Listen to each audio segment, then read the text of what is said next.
Hey everyone, welcome to the May 7th edition of the TimeformUS Pacecast. I am David Aragona here with my usual co-host Craig Milkowski. Looking back at Kentucky Derby weekend, Craig, we look forward to this race for the first 4 months of every year, and it feels like it takes forever to get here, and suddenly it's over in a flash. And that was certainly the case with Kentucky Derby 150, but it provided a lot of excitement. I mean, that 3-horse duel down to the wire, one of the closest finishes, especially among 3 horses that you could remember in Derby going back a number of decades that I can remember, at least during my lifetime. A really exciting race, a lot to debate coming out of this race, and I think we're going to spend quite a bit of time on this podcast talking about it. Yeah, it was a very exciting race. We'll talk about the speed figure, so I don't know if it was over in a flash, as you say. It was a little bit on the slow side, but certainly was an exciting race, and look forward to seeing these horses going forward.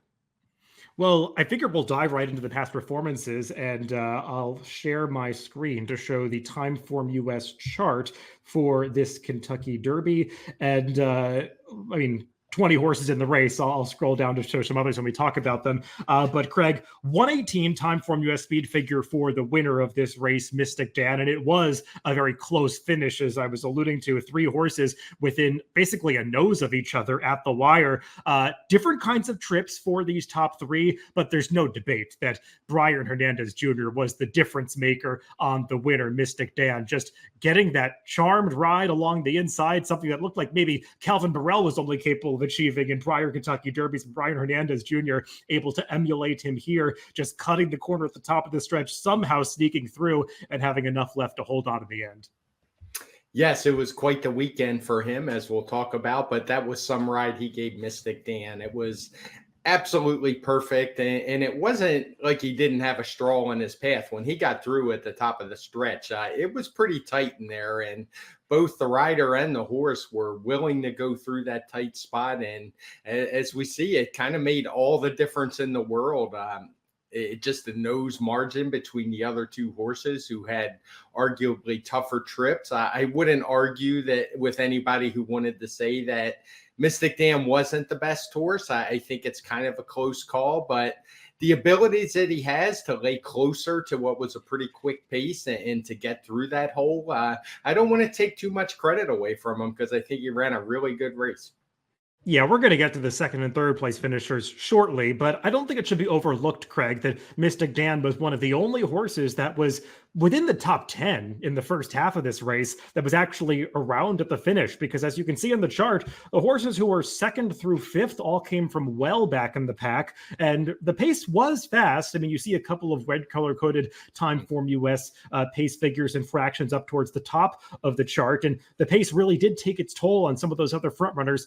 I think it's probably fair to say that aside from fierceness, maybe there weren't too many other horses who were forwardly placed who you were really expecting to be around at the end. But I still think it's undeniable that the race flow of this Kentucky Derby really did play to the closers. And Mystik Dan, I mean, I'll turn on the past performance style chart here by switching over to behind. And I mean, he was never more than about 3 lengths behind the leaders in the early going of this race.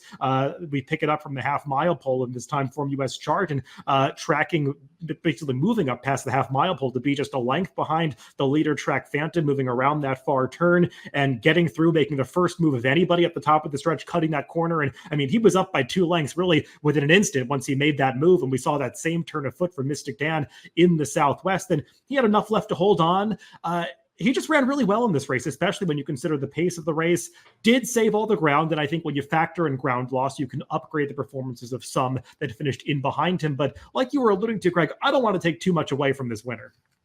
No, I mean, yes, he had a good trip, but he also had to have the ability to make that good trip. He had to have the early speed. He had to be nimble enough. He had to have that quick turn of foot to take advantage of the opening when the leader was tiring. So it was a really good race. As we record, I think it's still up in the air if he's going to go on to the Preakness. I hope he does, because I think he'd have a really good shot. Obviously, many of these Derby horses aren't going to go. He's going to face some of the Bob Baffert horses, but he's pretty good. He showed that, I wasn't sure going into this race what was more true. Was it his Southwest or was it his Arkansas Derby? And I said the truth was kind of in the middle somewhere. Well, after this race, I'd say it was probably the Southwest.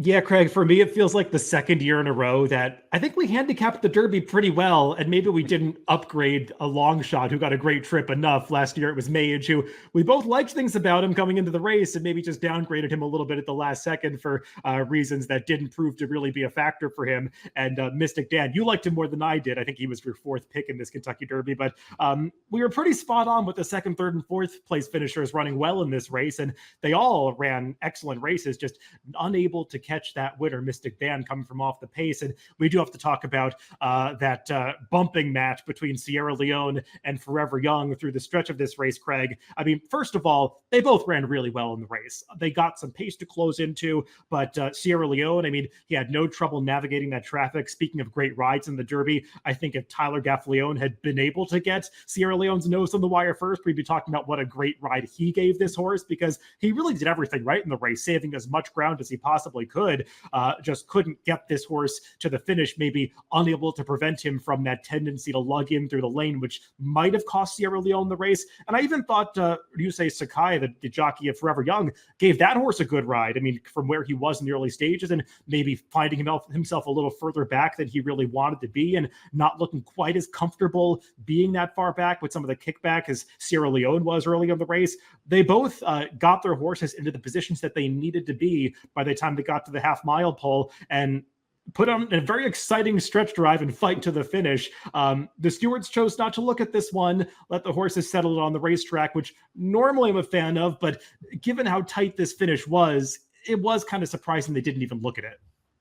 No, I thought that was pretty ridiculous, to be honest. And I think it's pretty ridiculous that he wasn't DQ'd, because if that's not a foul, I don't know what is a foul. And it costs their owners and their connections a lot of money. And personally, I think the stewards should have been ready. They know there was probably a language barrier and some cultural differences. They should have been ready to step in, not blaming the excuse, well, we waited for an objection and it never came, so we made it official. We see race results changed all the time where there's not an objection. The inquiry light goes on, but at the end of the day, I don't want to tarnish a great race too much, but the stewards really should have done their job. And I think they totally dropped the ball here. Yeah, and Sierra Leone kind of made it easy for them by not winning the race. I think it would have been really tough to take down the winner of the Kentucky Derby. I mean, it's been done before, but that was pretty egregious what it did happen with Maximum Security. Sierra Leone, I mean, switching second and third, it doesn't seem like it's as big of a deal, and it would have been an easier decision for them to make, maybe a little bit less controversial than if they had to demote the Derby winner to third, maybe for costing Forever Young a position. But I still think, given how close it was at the wire, I mean, it was literally a head bob between these two. It's hard to argue that all of that bumping and lugging in didn't cost Forever Young at least second, might have actually cost him the race. I think that's a fair argument to make. And just to reiterate, I don't know what there was that Tyler Gaffalione could have done differently to prevent Sierra Leone from doing that, because we've seen Sierra Leone lug in like that in most of his starts. It's just, he's that kind of horse. I don't know if it's that paddling action that he's got with his left leg that sort of makes him physically want to lug in through the stretch of his races. But it seemed like Tyler was trying to keep him as straight as possible while also actually trying to win the race, which in the heat of the moment can be a difficult thing to do. I know there's some of those slow motion footage and pictures of him, reaching over with his arm right across the wire. That was probably a bad look. I don't know if that mattered nearly as much as what happened in the preceding furlong, where he went from up the 7 path to the 3 path, just continually pushing Forever Young in. I think that was a little more consequential than whatever happened at a split second right at the finish line. But still, I thought there probably should have been a change made. I think if it was not the Kentucky Derby, this would have been and should have been a pretty easy inquiry and decision to disqualify for the stewards. Still, though, Craig, through it all, I have become such a big fan of Forever Young. I mean, we talked about it on the forecast last week. This horse just runs his guts out every time, and you could see it. I mean, he never looked totally comfortable in this race, but you kind of had faith in him that even if he wasn't handling the kickback, he still was going to try really hard, and he did. Kind of feel bad that he wasn't able to win it for Japan, who is so respectful of the Kentucky Derby traditions, and the connections, even in their post-race quotes, were so sportsmanlike almost to a fault with what they were trying to say about other competitors, and try to preserve the excitement of the race for all the fans and not disparage anybody. But you have to feel a little sorry for them that they weren't able to get it done. Yeah, I do. He's quite a horse, and I hope we get to see him in, I think it's early November this year for the Breeders' Cup Classic, because He is pretty darn good for sure. And that said, I agree with you about Tyler Gaffalione. I saw some comments that, well, if Irab was on this horse, he wins. I don't know what else Tyler could have done. I thought he gave him a great ride. If you ask me who ran the best race, I'd probably go with Forever Young, because I think he had the most trouble and was right there at the end, just beating a couple of noses.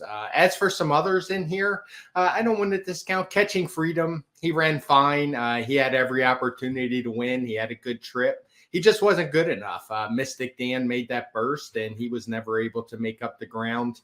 A couple trips I think are really worth watching are the two after them, TO Password and Resilience. Vastly different trips, but both very difficult. And I think both of the horses, despite being beat about 7 lengths each, they both ran great races. Resilience was kind of doomed by the post. He had a wide trip. He was moving into the fastest part of the race to get up close, and it's not like he gave it up that bad. And TO Password, he really lost the race at the break for a horse making just his 3rd career start. He made one heck of a run around the turn to get up into sort of contention before flattening out a little bit, but he was checked somewhere in there. I remember he got stopped pretty good while he was making that run, and those are two really good horses, I think, that we're going to hear some more from. Now, TO Password, it likely won't be in this country anytime soon, but I like watching those races in Japan, and he's really good as well. Yeah, TO Password, in a way, is the most exciting horse coming out of this race, because he showed such a new dimension to come from as far back as he did and overcome the adversity that he did. I mean, if you watch his first couple of starts, they were just walks in the park, and he was, a little better than his competition. I mean, he got like 5 races worth of experience in this Kentucky Derby, and he handled it really well. That was an admirable performance from that horse. Boy, Craig, if there's one jockey that deserves to win the Kentucky Derby, it's Flavien Prat, because this is like the 5th year in a row that he has delivered an absolutely perfect ride in the Kentucky Derby, and he's just not riding a horse that's quite good enough. And that was the case with Catching Freedom here. I mean, his ride was right on par with that of Brian Hernandez Jr. on Mystik Dan. Mystik Dan was a better horse than Catching Freedom on the day. I agree with you about Resilience. He ran very well within the context of the race, a little further back than Mystik Dan early, but made that wide move. Some others that I'll just quickly mention before we move away from the Kentucky Derby. Honor Marie, he really lost it at the start. I mean, he is a deep closer by nature, but he got really banged around at the start of this race. It was kind of amazing to watch the start, because almost everybody in post 1 through 12 had some kind of trouble, except for Mystik Dan, who just seemed like he had this protective bubble around him for the entire race, and was able to avoid any sort of jostling or trouble really until like just a split second at the quarter pole inside of Track Phantom. But a really perfect start for him. Not so for many others in this race. Endlessly had trouble at the start. Just a touch. I mean, he was never as close as you expected him to be. He actually faded to last in this race, was never in it. And we do have to give a quick mention, Craig, to Fierceness, who, I don't want to gloat. I mean, we were right about him. Just a horse who could not handle the rigors of the Kentucky Derby. He actually got off to a pretty clean start, but the faster pace, and that was what I was most afraid of. And we talked about it last week. He had never faced a fast pace before and overcome that more taxing pace situation. And you could see in this race, he just couldn't stand up to it.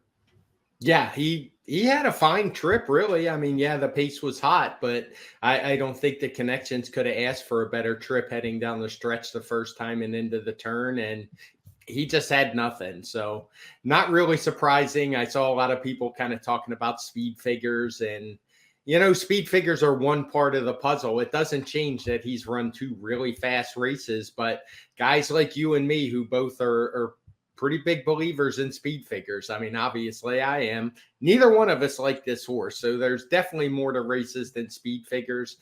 I'm sure that a lot of horses are going to bounce back. I think you can ignore the running lines and just kind of put a line through it for at least half of this field, because it's just a race you're never going to see these circumstances again. You won't see a field this big. They won't see a pace this fast. Many of them aren't going to go 1.25 miles. So I think a lot of these horses will rebound off of really poor looking efforts. And Fierceness is probably one of them. He'll probably show up in a 6-horse field somewhere with little speed and be 1-5 and win. But when the competition got tough, he couldn't handle it. And until he shows he can in the tougher races, it's probably worth going against him. Yeah, and obviously there was more going on with Fierceness than him, just not running his rate or not being good enough, I should say. But I do want to note, Craig, we talked about how difficult it is to make speed figures at Gulfstream and how even you, the figure maker, expressed some skepticism in that Florida Derby figure. And it is kind of hard to ignore the three horses coming out of the Florida Derby who came in as three of the fastest horses in the race, finished 15th, 18th, and 19th. Two of them not so surprising, but Fierceness, you wonder a little bit if maybe the last race wasn't always cracked up to be for him. We'll see if he's able to bounce back and prove to be one of the better horses of this division later in the year. Personally, I'd probably still be looking to take him on in the future. Yeah, and that's that speed figure. The other route that day was the Gulfstream Park Oaks, which hasn't exactly shined in glory since then either. Well, that's actually a perfect transition to move on to the Kentucky Oaks, Craig, on Friday. And I think the conversation kind of has to start with the sloppy track because you want to see these races, especially the important races in the division, run over a fast track where it feels like everybody has a fair chance. And this did feel like the kind of race, Craig, where maybe there were 7 major players heading in, and 3 of them just were never really in the mix and felt like maybe they didn't show up over the sloppy racetrack. So not to take away from Torpedo Anna's victory, because she showed up on the day and she was dominant winning this race and really took a big step forward from her 2-year-old season in both starts this year. I mean, she showed that improvement in the fantasy and was even better in this race. So again, not taking anything away from her or the historic achievement for Ken McPeak and Brian Hernandez Jr., who swept the Oaks in the Derby, which is quite a rare thing to do for not just one of them, but a jockey trainer combination. But still, Craig, it did feel like there were some others in behind that just didn't run their races in this Kentucky Oaks. No, this looked like a sloppy track race, and as you're looking at the chart now, if you're watching on YouTube, you can see the gaps between the horses, and it's one of those spread out races where nobody was really close to each other.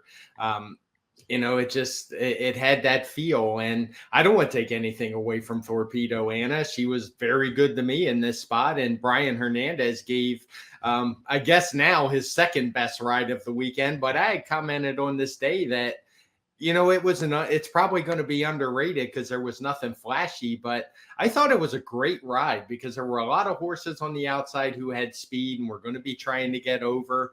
Torpedo Anna broke well, and he just went on with it, something that we don't see a lot of these days. And as you can see by looking at the pace figures, it's not like she was coasting on the lead. She was cruising up front, 140 type pace figures with pressure.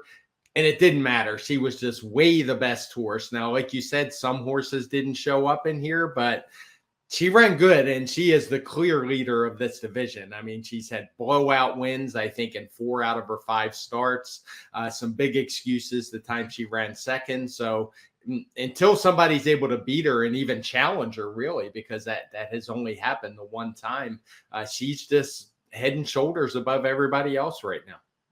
Yeah, this is a great example from Brian Hernandez of just taking your position and not giving anything away from the break. I mean, the horse broke sharply, and rather than saying, well, the plan was to sit third, so let me take a hold of her, he just went forward and said, if somebody wants to get in front of me, let them, but they'll be going too fast. And he just let this filly use her natural speed, and it really worked for him. And she had enough left. I mean, I was a little concerned about her getting the 9 furlong distance. Didn't prove to be a problem at all. She was finishing strongest of anybody across the wire of this race, and probably keeping her face clean every step of the way did help her deliver that performance, because it did seem like some others who got caught in the kickback early just never really recovered from it. I mean, I don't recall Tarifa ever getting a call in this race. You can go back and watch the trip of Where's My Ring. I'm a little biased, but she had a really nightmare trip in here. So some others definitely did not deliver their best performances. But Torpedo Anna, she showed up on the day, and she is the top 3-year-old filly right now, no question, until somebody takes it away from her. Quick shout out to Just FYI, Craig. I mean, she's one who didn't have the best position early. I mean, she was breaking from post 12, so I think you expect her to have to overcome a little bit of adversity. She was a little wide, had to sit behind horses, something that she hadn't really been familiar with prior to the Ashland. But I thought she stayed on well for second, a clear second in this race. Obviously, not a whole lot of running going on behind these two, but I thought the top 2 in this race both ran their races and did quite well. Yeah, just FYI, ran fine. I mean, just her second start coming back this year, coming off a delayed comeback. She ran fine. Maybe on a better track in her third start, she'd be more ready. Some others, I thought, even though Ways and Means was beaten 10.5 lengths, she's won. I mean, it won't be any surprise. She's going to take money, but I think she's going to run a lot better as we go forward this year than she did here.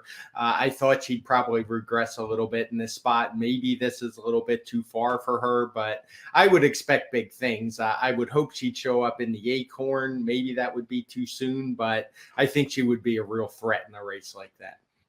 Yeah, I think Ways and Means will do better turning back in distance. I should know this. I don't recall.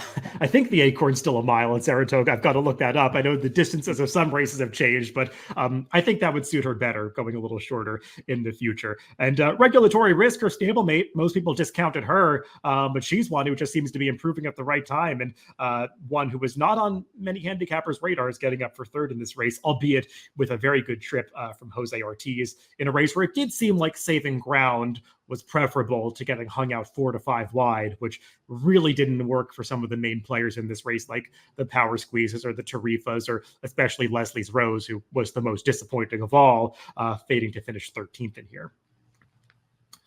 Well, Craig, let's move on to some Saturday action as we talk about the Kentucky Derby undercard at Churchill. And I'm going to try to go mostly backwards from the Kentucky Derby. Race 11, the one right before the Run for the Roses, was the Grade 1 Turf Classic, going 1 1/8 miles.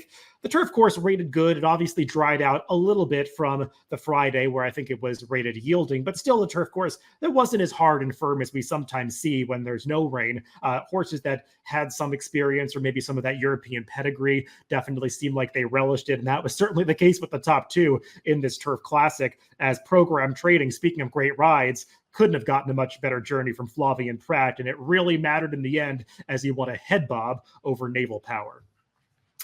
Yeah, this was a true Grade 1. We don't get a whole lot of those on turf here in the States for older males, but this was one of them. We had some real runners in this race. They all showed up and they all ran pretty good races, but Program Trading showed that he's probably the leader of the division right now. He's done very little wrong. He was beaten by Integration at Colonial. All the rest are wins, and he's a horse who's pretty determined. He's had, I think, 3 of his wins have been like a head or less, something like that. So he's game. He fights on, and he needed every bit of that here against Naval Power and Frankie Dettori to get through. And he just was able to get that nose up on the inside. Things look pretty tight down there, but it didn't matter. And I just really love game horses like this. Yeah, there's a massive difference in the early paces of the stakes races on the turf at Churchill Downs on Saturday. This one, you see a couple of those blue color-coded pace figures and fractions in the TimeformUS past performances. We're going to talk about a couple of other graded stakes on this card that had much faster paces, and I think it made it a little difficult for you as the speed figure maker, Craig, though things did seem to kind of fall in line when you made pace breakouts for the other races, because the number just makes a lot of sense for this turf classic. All of these horses had run high 120s or 120 plus TimeformUS speed figures in the past. And you're never going to be surprised when a 3-year-old like Program Trading takes a big step forward in his first race as a 4-year-old. And, something we had talked about last year, Craig, that will be sort of a theme as we go through this race and another one later in this rundown, is that group of 3-year-old turf horses from 2023 was a really strong group. And it's not a big surprise to see them now dominating Grade 1s the following year. Webslinger was in that class, and Craig, I'm afraid to say this, but watching this race again, you could make the argument Webslinger ran better than anybody, because he was towards the back of the pack early, behind that slow pace, made this big wide run around the far turn, losing more ground than anybody else, only lost the race by 2 lengths, finishing third. You can get into trouble upgrading Webslinger in future races, though. I almost used him here. I played some doubles in the Kentucky Derby, and that one actually worked out pretty well for me. And I thought about Web Slinger, and I said, nope, I'm not going to do it. And I stuck to my guns, and I didn't do it. And I'm not going to do it next time either. I don't care what kind of trip he gets until he shows me that he's able to win some of these races again, which he was winning earlier in his career. But he just seems like a horse who finds trouble. Maybe he's just he doesn't get out of the gate all that well, and maybe he just doesn't have that quick turn of foot when he needs it, but something's missing there. But he ran fine, certainly not going to knock his effort, and you don't ever want to leave him out of trifectas because he always seems to get in there, but I'm still going to avoid him going forward. The others in here ran fine. Integration, he's, it's just a good group of horses. We haven't seen this kind of turf horses in quite a while in the States. Farbridge is fine. He probably ran his race. He's just not quite good enough. We've seen that in the past with him. The big disappointment was I'm Very Busy, who just never looked like a contender at any point in the race to me. As I was watching going down the backside, I could just kind of knew he wasn't going to be involved in the finish. I don't know what happened with him. And maybe he's just a horse that really liked Gulfstream. And we've talked about many times those Gulfstream races don't always transfer when the horses move to other tracks. Yeah, both Gulfstream and Fairgrounds, where he ran his last big figure, can be somewhat quirky turf courses. I will say with I'm Very Busy, he was a little unsettled in the gate before the race, was probably further back than they really wanted him. He got shuffled back to last on the far turn, and that's really not where you wanted to be in a race that was mostly dominated towards the front end, aside from the overmatched leader who fell apart. But aside from him, the two that were tracking him were the first two across the wire. So not really a flow that benefited I'm Very Busy, but he still didn't run his race.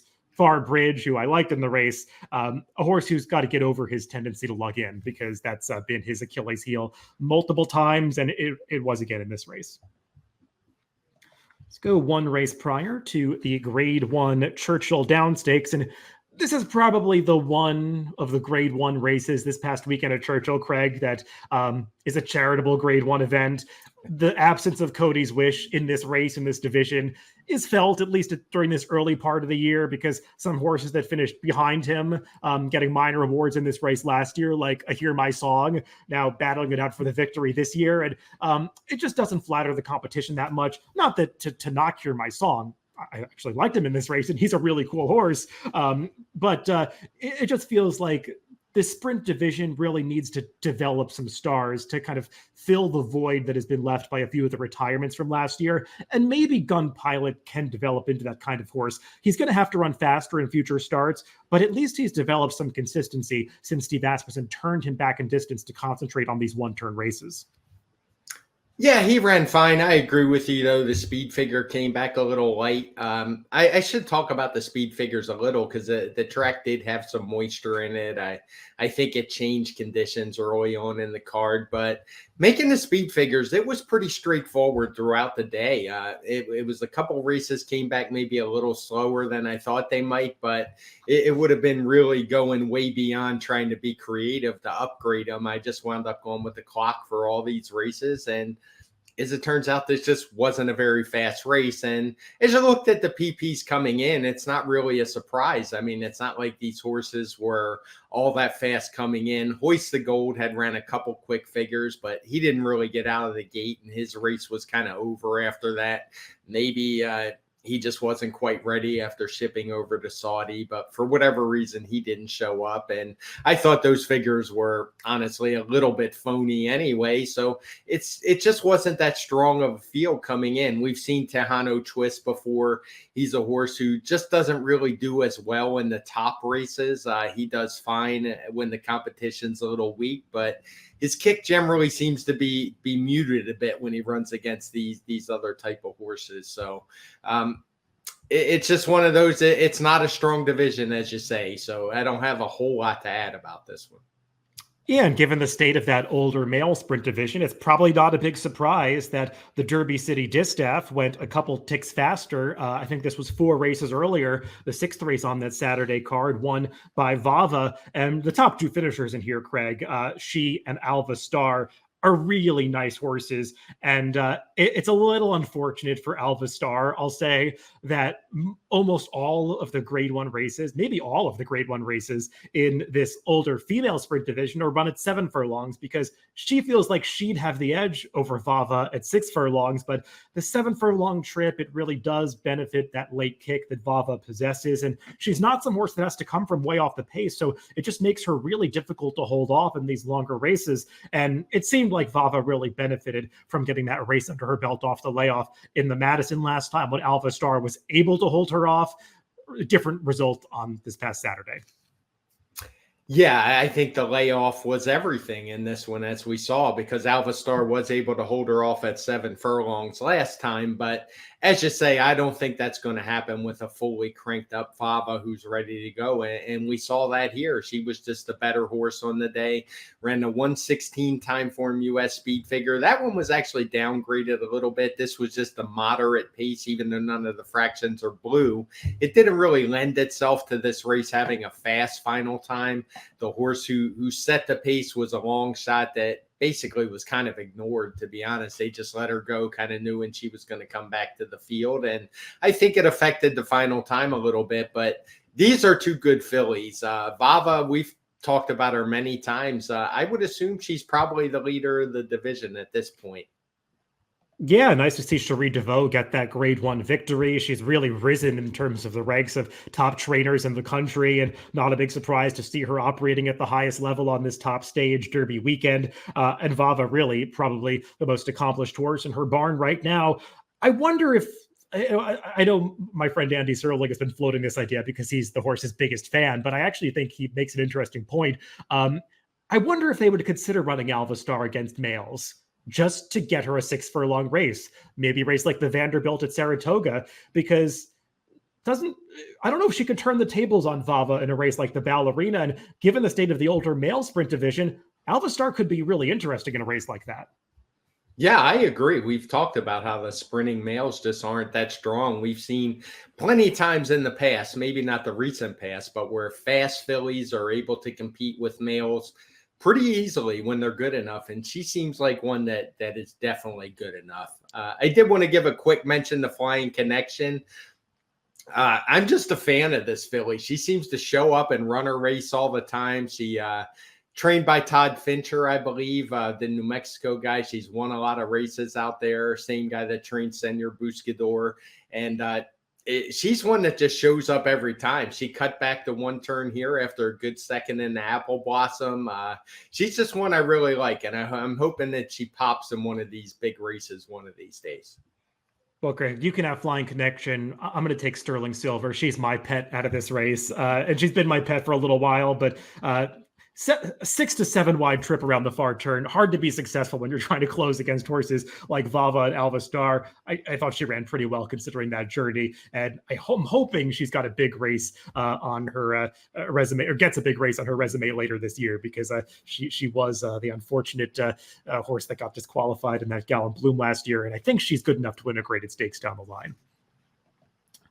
Let's go back over to the turf course and discuss some 3-year-olds that competed in the grade 2 American turf. And, Craig, I mentioned how strong that 3-year-old turf division was last year.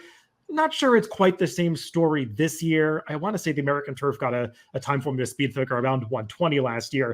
A little tougher to peg this speed figure given that situation that I talked about, with a few of the turf races at Churchill having much faster paces than, let's say, that turf classic that we just talked about. This race, I would say the 114, which obviously has the P next to it, indicating that it was a race that had to be adjusted due to pace. I would say the 114 seems a little generous for these horses, but I get it. The winner got a very good trip to earn this upset victory. And I will say Tricari, I'm not going to red board this one, Craig, but when I was handicapping this race, he was a horse that I'll say 47 to 1 seems kind of crazy in retrospect, because he had run some nice races, and his turf race, when you go back and watch it, you could argue he ran the best race that day. And he actually had showed some improving form coming into the race, and couple that with the absolutely perfect ground saving trip that he got. And maybe it seems like, close to 50 to 1 was just way too high on this horse. Yeah, this race, outside of the Charlie Appleby horse, Legend of Time, who came in with pretty strong resume, just seemed pretty wide open to me. So not surprising that we got a couple huge prices three huge prices making up the trifecta.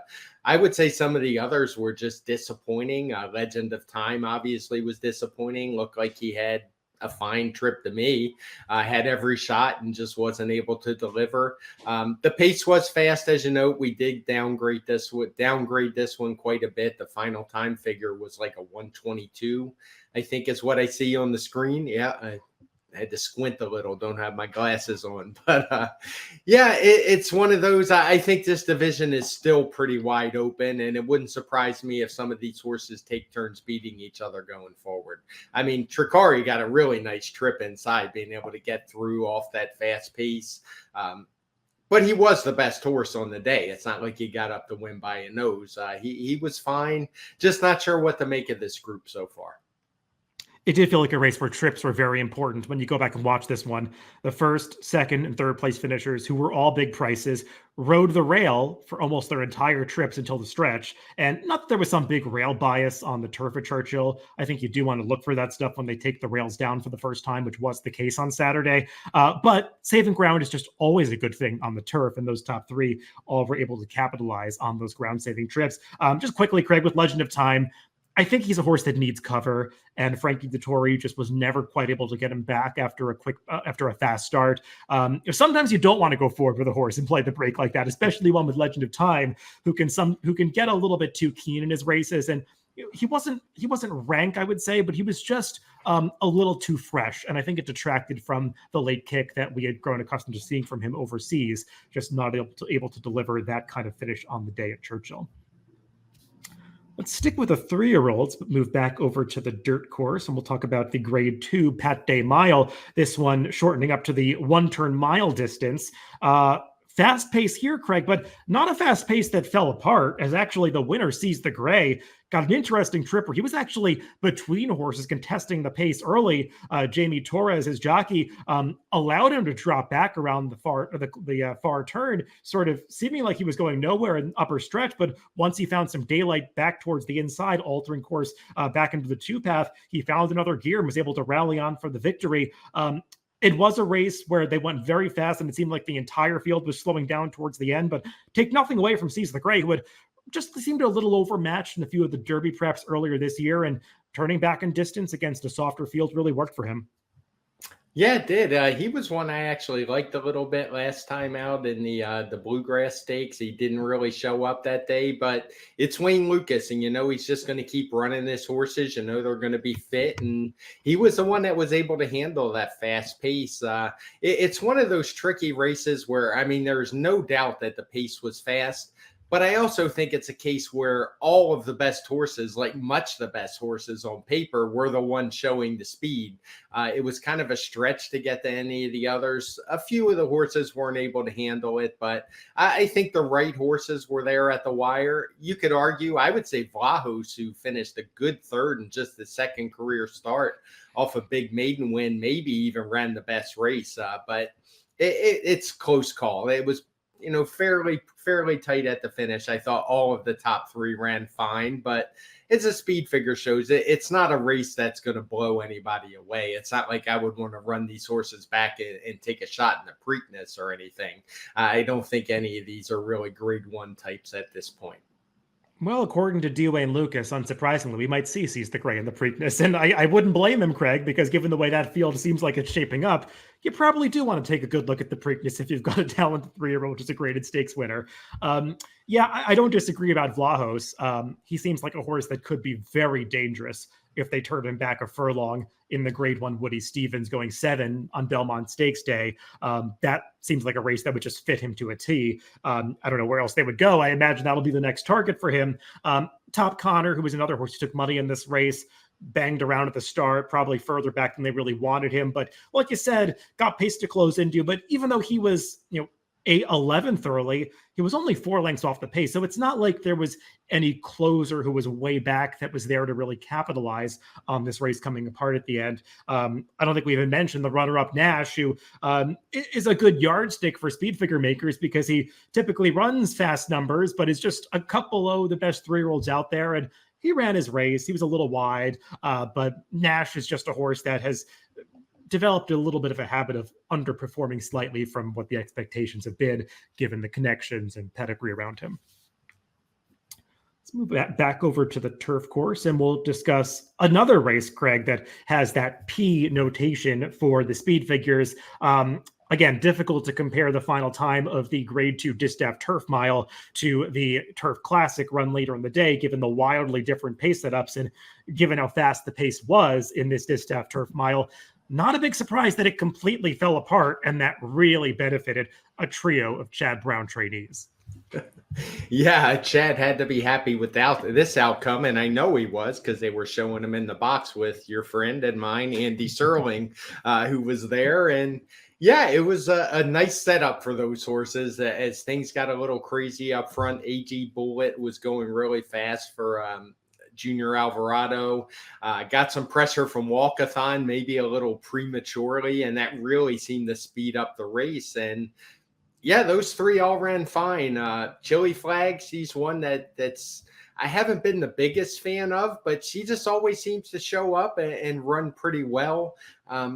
I would say this is probably, I wouldn't expect her to move forward off of this race. I don't really see her getting a much better trip than this one. I would prefer the runner-up going forward, or maybe even the third place finisher, but Chili Flag's pretty good. She does have that strong closing kick, which is going to make her dangerous anytime things get hot.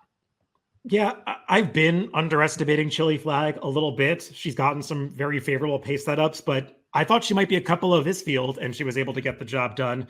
Irad Ortiz and Frankie Dettori both gave very good rides in this race, sort of took different paths into the stretch, with Irad getting the first run ever so slightly by going outside, whereas Frankie Dettori waited towards the inside. It seemed like Frankie might have made the better decision, saving all that ground and cutting the corner on Coppice, but Chili Flag just had a little bit too much momentum built up and was able to outgame that one to the finish line. Coppice, really nice effort in her debut for the Chad Brown barn. She feels like the kind of horse that Chad Brown probably is eyeing as maybe one of his top candidates to win the Diana yet again at Saratoga a little bit later this year, because he just seems to have ownership of that race. And this filly would seem to suit a race like that very well. Whereas Chili Flag, I don't know if stretching out to the 9 furlong suits her quite as well. And also that's a race that doesn't always have as much pace as maybe she got here. And Chili Flag does seem like a horse that really needs a favorable pace setup. But like I said, she's been stepping up in every start, and she might not be one that you want to underestimate moving forward. Quickly, the number 2, Walkathon.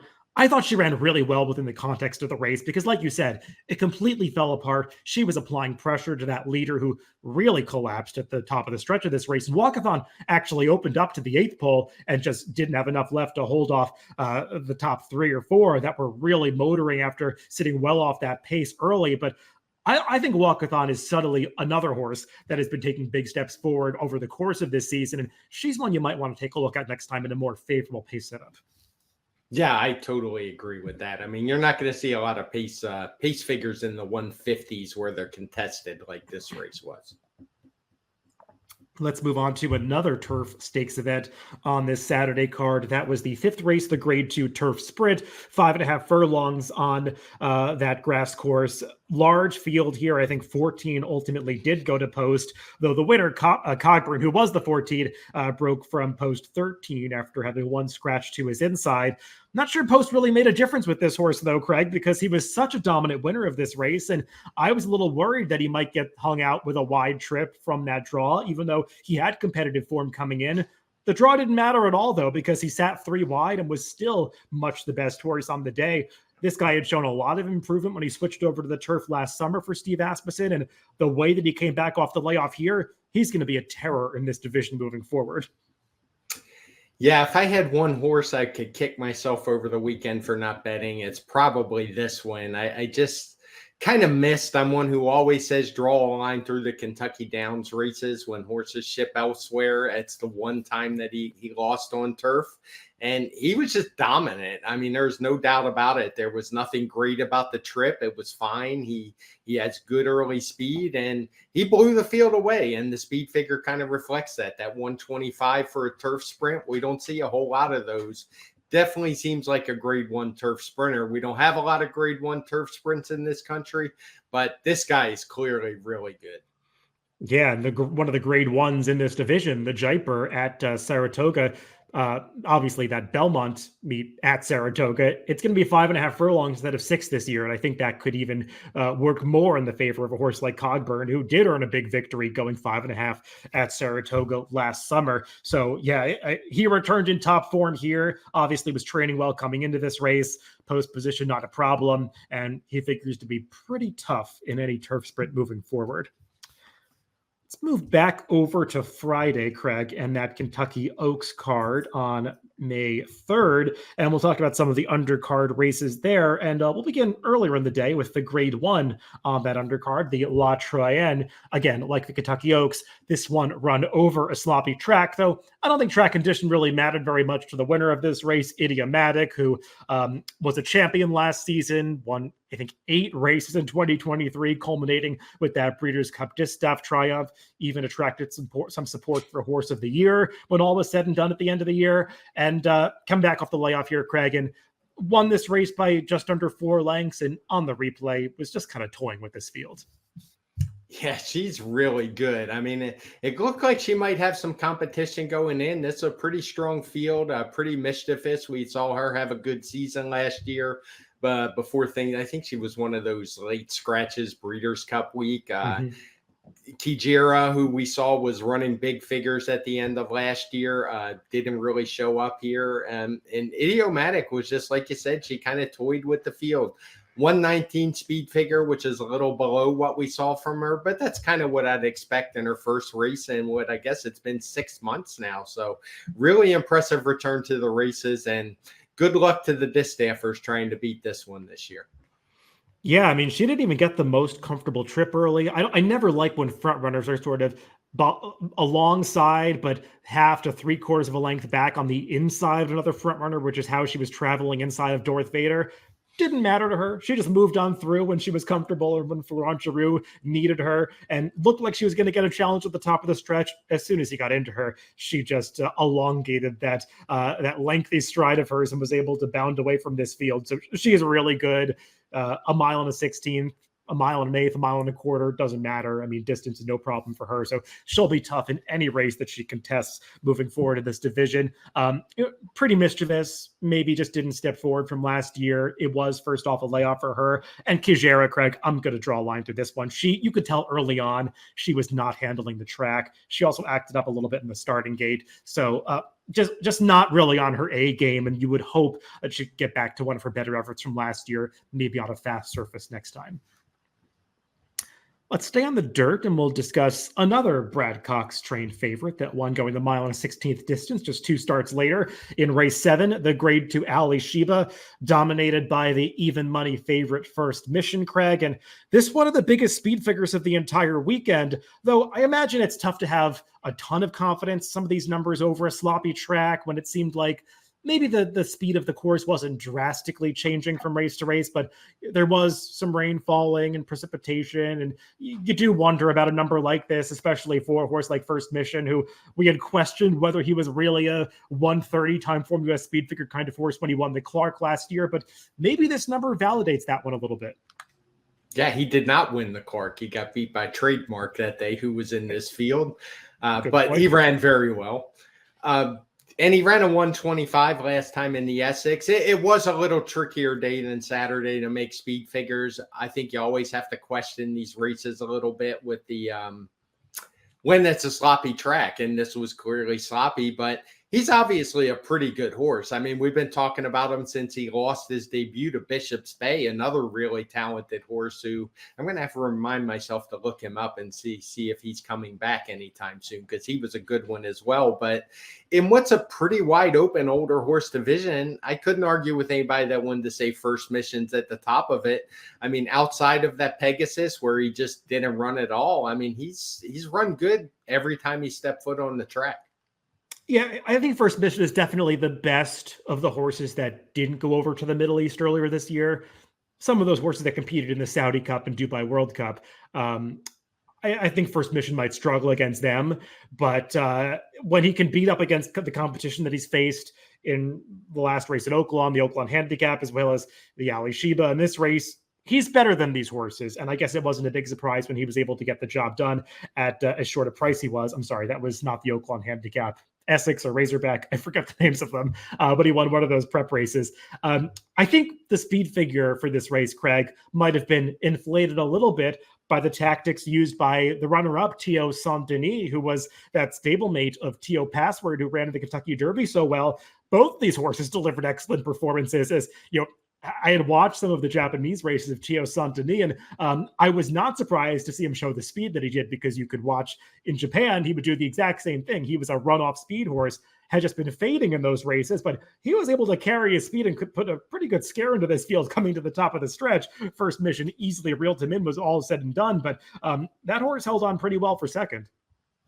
Yeah, he did hold on good for second. I'll tell you what's scary is when you look at his form coming in.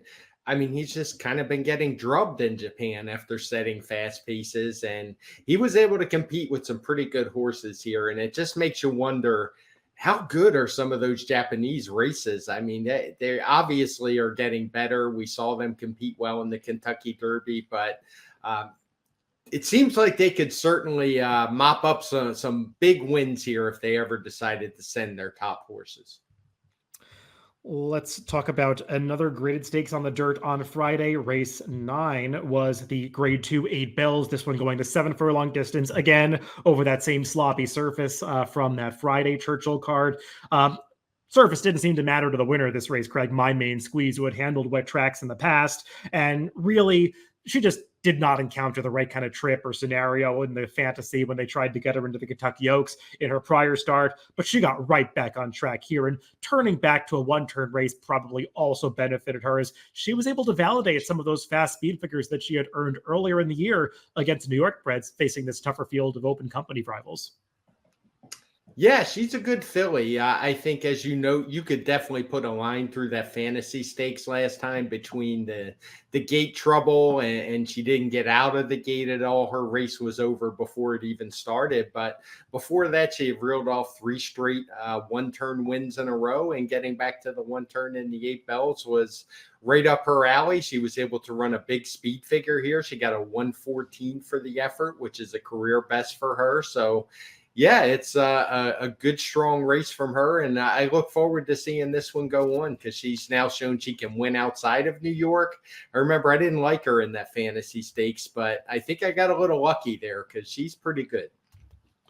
Yeah, she put in a nice effort here. There was one significant no-show in this race, Craig, that being the number 7 Denim and Pearls, who went off at 4-5 off that blowout victory in the Belmont last month at Keeneland, and just unable to back up that performance here. It seemed like maybe turning back was the key to her, but not the case in this race, though it must be said, sloppy track. Some horses just were not handling it on Friday. We've already talked about several of them, and she's just another one that maybe it's fair to give her a pass in the future, though she's a horse that could be a short price again next time, wherever she shows up. So maybe you want to be too careful about making excuses for horses that lost at very short prices.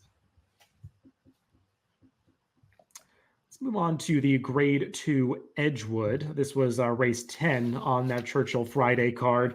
Again, over a yielding turf course, which probably didn't bother dynamic pricing the winner of this race very much, that Irish bred Chad Brown trainee. Big disappointment in here once again, Craig, of a short price favorite, that being the number 9, Hard to Justify, last year's Breeders' Cup Juvenile Fillies Turf winner. Just maybe she didn't handle the course. Maybe she hasn't really gone on from her 2-year-old to 3-year-old season, even though it seemed like she was training very well coming into this race. She didn't show up with her good effort, but her stablemate dynamic pricing was able to fill in for her. She was able to cause the slight upset here at 8-1. Didn't get the best trip. I mean, she was 3 wide most of the way, as was the runner-up in this race, Way to Be Marie. They just ran the 2 best races, overcoming those wide trips to complete the exacta.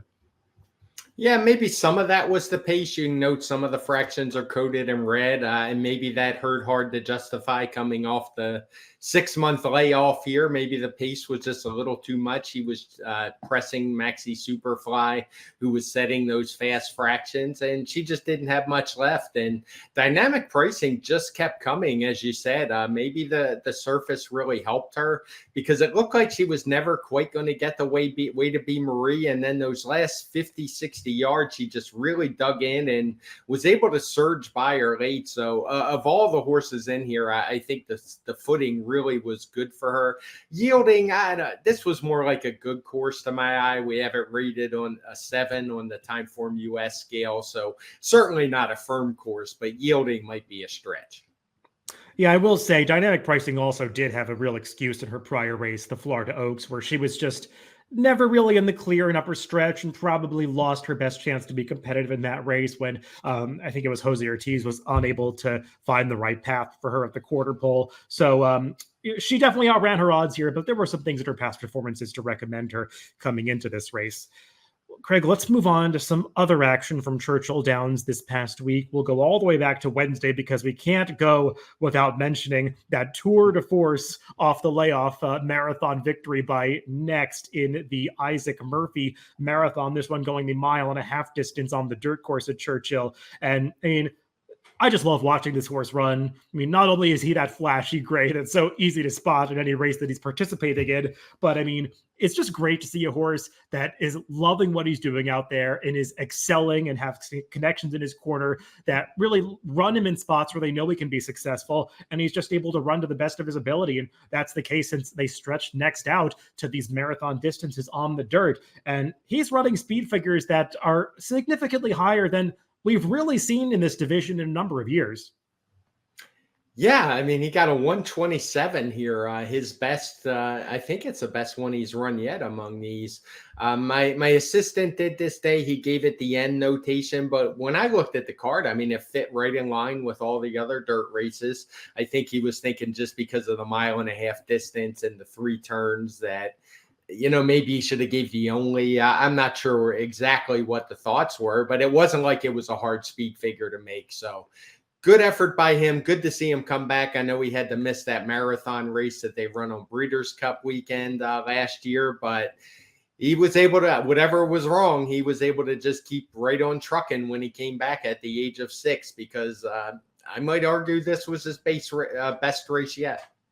Yeah, last year he was not quite ready off the layoff. I think they got more workouts into him this year to go a couple places better than his 3rd place effort off the layoff in the Isaac Murphy last year. But yeah, he is just a horse that is firing on all cylinders right now. And the calendar changing from last year, I think, is going to dictate the Connections having to experiment with going a little bit shorter. I know that they'd prefer not to. His trainer, Doug Cowens, has been pretty explicit that he wants to run this horse in spots where he feels like he can win. He obviously can win these 1.5 mile races, but the Brooklyn is not going to be run on Belmont Stakes Day this year, with them unable to run the 1.5 mile distance at Saratoga.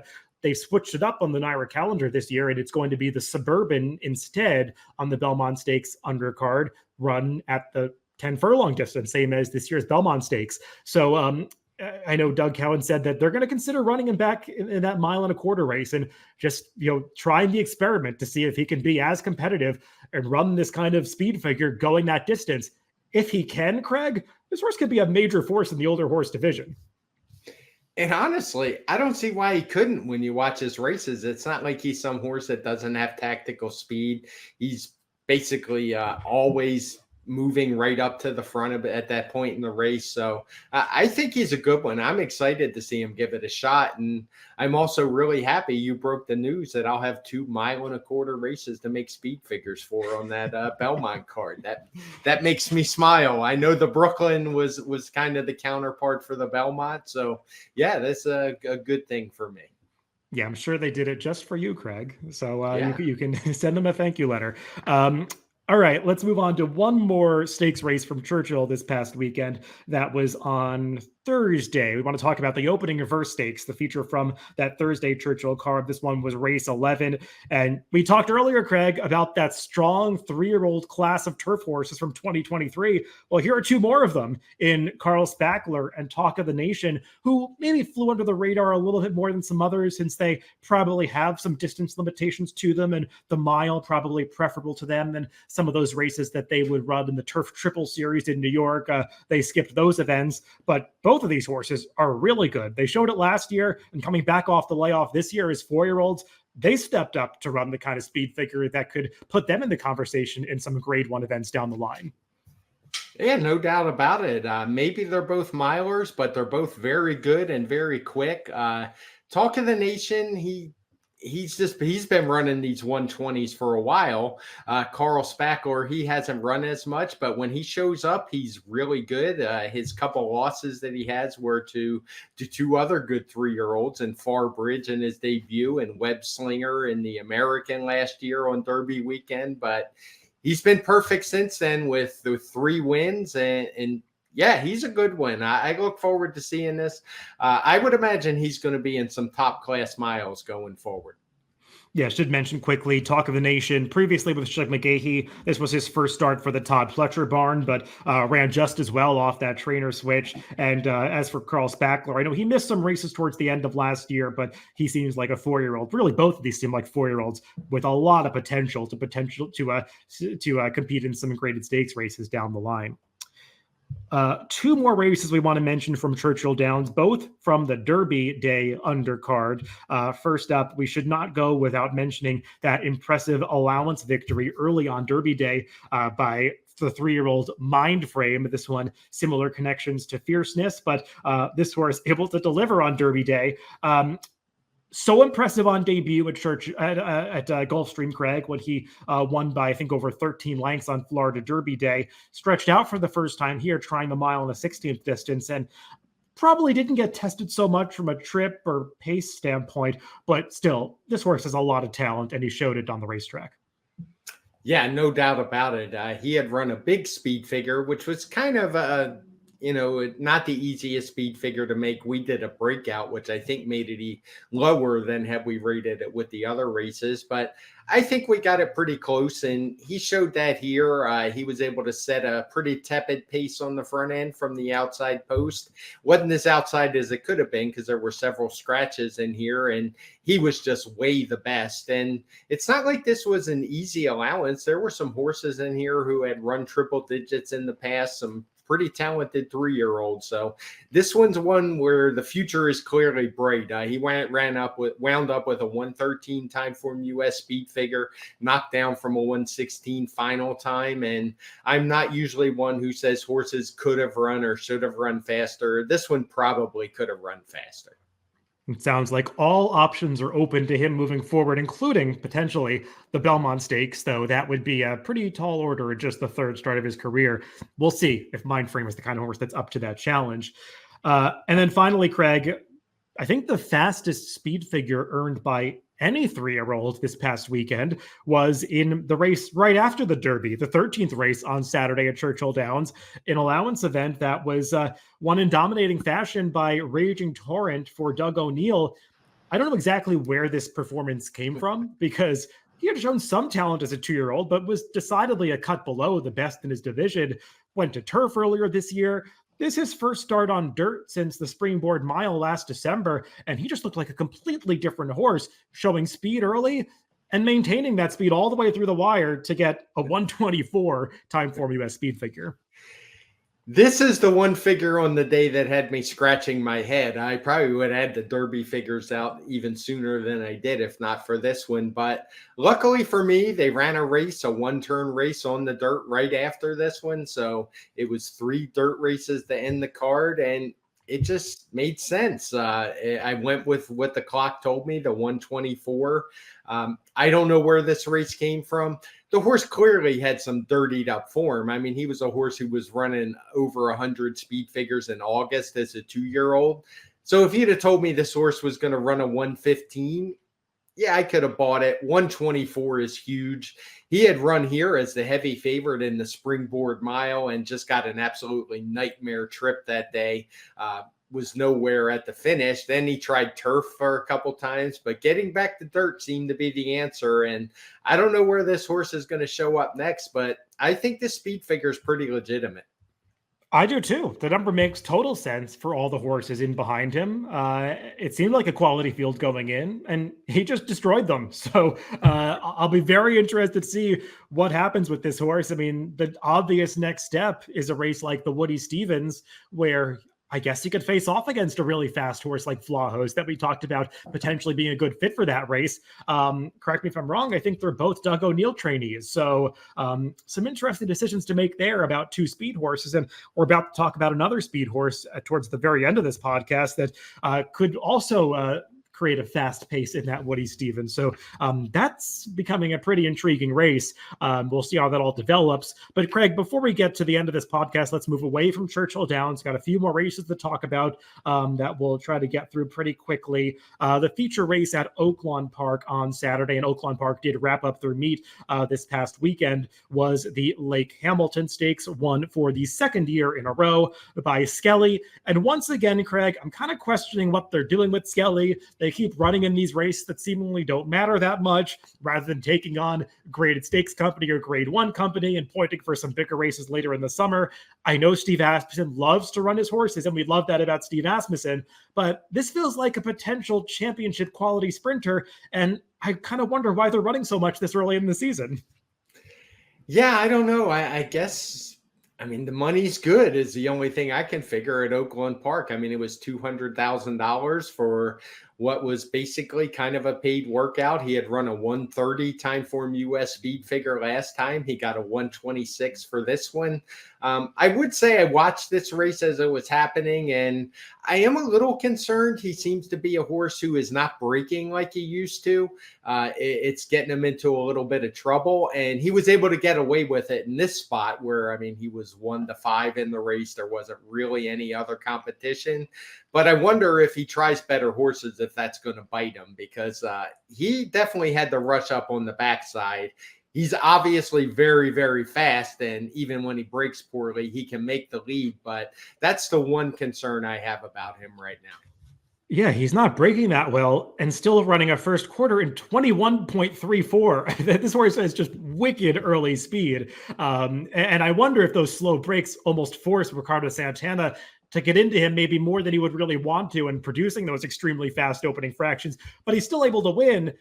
Down the line, if he's going to become a championship sprinter, Craig, he's going to have to get over that, because he'll be facing horses that are a lot better than the likes of Mish and Payne and Mahomey. But he's a really fast horse who's been posting some gigantic speed figures. Again, it's not showing on the screen if you're watching this on YouTube, because I think the numbers, even though they're uploaded, haven't quite shown up on the site yet. But a 126, which is pretty much in line with the 130 that he got last time. So he's Skelly among the fastest sprinters out there. We'll see if he could do it against some tougher competition, if that is indeed the goal, a little bit later this summer. And then we'll move on to Belmont at the Big A, which began their meet pretty recently, obviously still at Aqueduct. We'll talk about one race from Friday at that venue. It was the Grade 3 Westchester, which is the local prep for the Met Mile, Craig. And Messier, the winner of this race, he has always been a good horse. Seems like he's finally delivering on that potential now that he's 5 years old and in the barn of Rick Dutrow. He's gone through a couple of different stables since he was originally with Bob Baffert, but he ran very well when he was sort of unfairly disqualified in the Excelsior just prior to this, and got the job done here, though I think he got a little bit of an assist from yet another overconfident ride on post time. Yes, I agree. He was unjustly disqualified last time. I think Messier deserved the win, and I think this is his actually first win since that blowout win in the Lewis a long, long time ago. Official win anyway, and he's been running decent races speed figure wise. He gets a 122, I think it is, for this one. So big effort from him, but yeah, very disappointed in post time. This was another race I made sure to tune into Friday during the Oaks card. I kind of flipped over for it, and I'm not sure what Sheldon Russell was doing. He just waited way too long, and you could see it on the turn. I was like, what are you doing? You got to go. He didn't go, and it cost him late. I still think post time is really good. I guess it would be a bit troublesome to think there's going to be a jockey change, but maybe the jockey could get a stern talking to. Yeah, I just think post time is such a neat horse. I mean, he reminds me a little bit of Forever Young in that he's just one of those horses that when he sees a target, he goes and tries to pass it. I mean, you could see he even past the wire, he's getting right past Messier. And I think the problem is that Sheldon just took it too long to show him, like, this is the horse you have to go after. And by the time he actually got there, there was just too much left to do. So unfortunate that post time wasn't able to get there, because he's such a neat, honest horse. And Is he the kind of horse that could win the Met Mile? Well, I think it remains to be seen how tough that race ultimately comes up. But he's really cool. Not to take anything away from the winner, Messier. I kind of found it hard to believe that Charge It, who was third in this race, went off as low as he did at 2-1. But apparently the public still has some interest in Charge It.